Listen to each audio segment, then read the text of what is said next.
नमस्कार विद्यार्थी मित्रांनो, इन्फिनिटीच्या यूट्यूब प्लॅटफॉर्मवर तुम्हा सर्वांचे स्वागत आहे। ठाणे महानगरपालिकेची परीक्षेची या ठिकाणी वेळापत्रक आलेलं आहे। त्याचबरोबर हॉल तिकीट सुद्धा उपलब्ध झालेलं आहे। त्या संदर्भातला हा छोटासा व्हिडिओ आहे, शेवटपर्यंत नक्की बघा। विद्यार्थी मित्रांनो, बघा 31/7/2026 चे हे परिपत्रक आहे।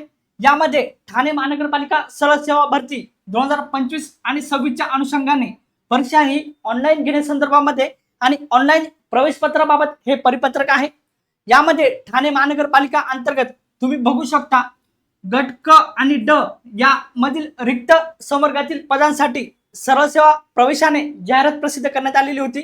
यामध्ये दिनांक 10/8/2025 रोजी दैनिक वृत्तपत्रामध्ये ही जाहिरात आलेली होती।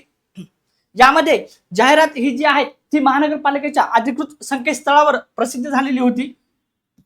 त्या अनुषंगाने दुसरा मुद्दा जर आपण बघितला, ठाणे महानगरपालिका अंतर्गत जाहिरातीमध्ये अग्निशामक आणि अभियांत्रिकी या विभागामध्ये एकूण 7 संवर्गासाठी लेखी परीक्षा ही online computer based test CBT test होणार आहे। त्यामध्ये बघा कोणकोणत्या पदांसाठी ही भरती होणार आहे।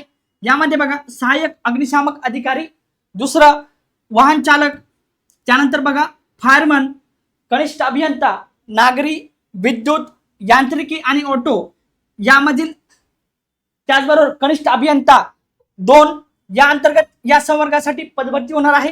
परीक्षेची तारीख जी आहे ती 1 सप्टेंबर 2026 आणि 2 सप्टेंबर 2026 आहे।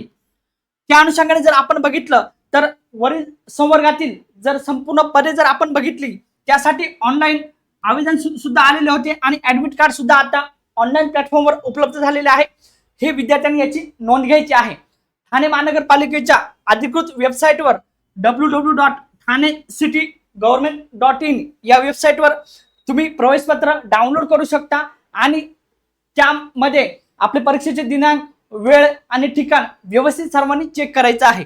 अशा संदर्भात ही महत्त्वाची माहिती होती। त्या वेबसाईटवर लिंक या ठिकाणी क्लिक केल्यानंतर बघा ठाणे महानगरपालिका अंतर्गत लॉग इन केल्यानंतर बघा या पद्धतीचा डॅशबोर्ड उपलब्ध होईल। हॉल तिकीट डाउनलोड करताना या ठिकाणी विद्यार्थ्यांनी रजिस्ट्रेशन नंबर किंवा लॉग इन आयडी या ठिकाणी टाकायचा आहे। त्याचबरोबर पासवर्ड टाकायचा आहे। पासवर्ड टाकल्यानंतर कॅप्चा कोड फिल करून लॉग इन करायचं आहे आणि लॉग इन झाल्यानंतर आपल्याला हॉल तिकीट या ठिकाणी उपलब्ध होणार आहे। ज्या विद्यार्थ्यांकडे या ठिकाणी पासवर्ड नाहीये किंवा विसरले आहात त्यांच्यासाठी फॉरगेट पासवर्डचा ऑप्शन सुद्धा त्यांनी या ठिकाणी उपलब्ध करून दिलेला आहे। या संदर्भातल्या अधिक माहितीसाठी चॅनलला नक्की सबस्क्राईब करा आणि ठाणे महानगरपालिका अंतर्गत या ठिकाणी ही लिंक आहे, तुम्ही पाहिजे असेल तर स्क्रीनशॉट घेऊ शकता। या लिंकवर डायरेक्ट क्लिक केल्यानंतर तुम्हाला या पद्धतीचा डॅशबोर्ड उपलब्ध होईल। अशाच पद्धतीने ही एक महत्त्वाची अपडेट होती। व्हिडिओ जर आवडला असेल तर लाईक आणि शेअर नक्की करा आणि ज्या विद्यार्थ्यांनी फॉर्म भरला असेल आणि हॉल तिकीट आले असेल त्या विद्यार्थ्यांनी आता राहिलेल्या 5 ते 6 दिवसामध्ये मॅरेथॉन तयारी करायची आहे आणि एक पोस्ट नक्की निश्चित करायची आहे। भेटूया पुढच्या व्हिडिओमध्ये, तोपर्यंत धन्यवाद।